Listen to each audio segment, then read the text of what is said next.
Wrong again.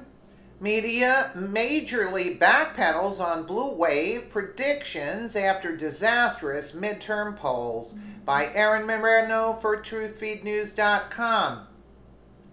Liberals up until this point have been overly confident in a complete Democrat takeover in the midterms, but now they're scrambling after they're being dealt the truth. The media is now majorly scaling back their blue wave, quote, predictions in light of both the disastrous midterm polls and the GOP wipeout in Texas. From the Washington Examiner, the national media are scaling back their prediction for a Democratic blue wave in the 2018 midterms in light of a new poll that shows some Democrats are vulnerable in a healthy GOP turnout in Texas this week, fueled in part by Republican-backed tax cuts that increase the paychecks for most people. Republicans and President Trump have seen their own poll numbers rise, and what was previously viewed as a coming reckoning by Democrats has stalled. The website Axios on Thursday published a poll that showed big warning signs for Senate Democrats.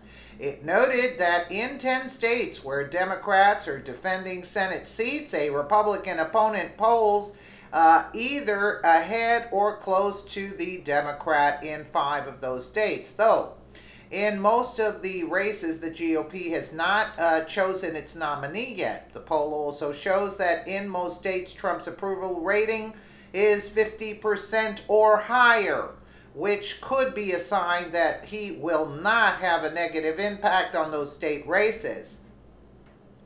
The primary race in Texas on Tuesday was seen in its run-up as a potential case study in what many may happen in other parts of the country given Texas's status as a deep red state.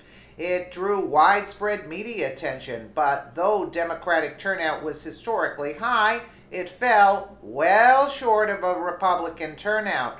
The Democratic candidate drew just over 1 million votes, according to the New York Times, while Republicans took in over 1.5 million. The Democratic nominee, Beto O'Rourke, got 641,324 votes, while Republican Senator Ted Cruz got 1,317,450 votes.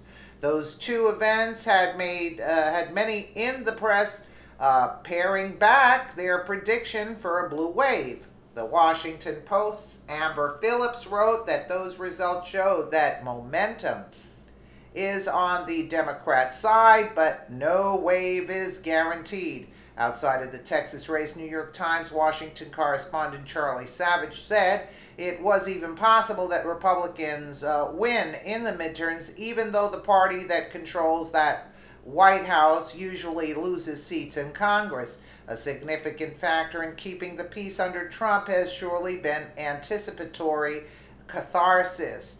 The widespread expectations of a big Democratic wave in the coming midterm elections are containing and channeling the indignation, helping to maintain order. He wrote last weekend, what will happen if no such wave materializes and the pressure relief valve jams shut? Democrats had, however, seen some electoral success during Trump's first year in office.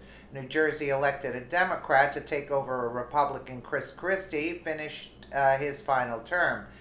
Virginia elected a Democrat governor, and red state Alabama filled Attorney General Jeff Sessions' vacant Senate seat with Democrat Doug Jones in a special election. There it was total voter fraud. Come on now.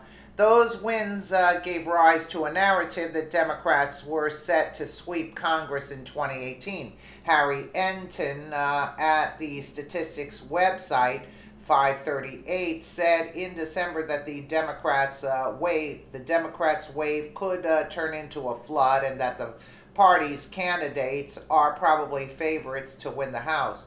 In January, Vanity Fair said Democrats were on the precipice of a blue midterm wave.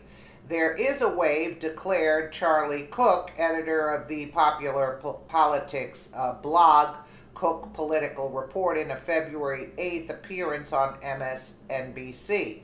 New York Magazine's Ed Kilgore published a blog post in December headlined, "The Democratic Wave is Coming in 2018."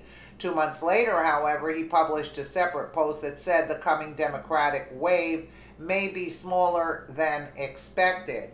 Well, don't slack off, vote Republican, get these communists out of office because they're a destruction to the country.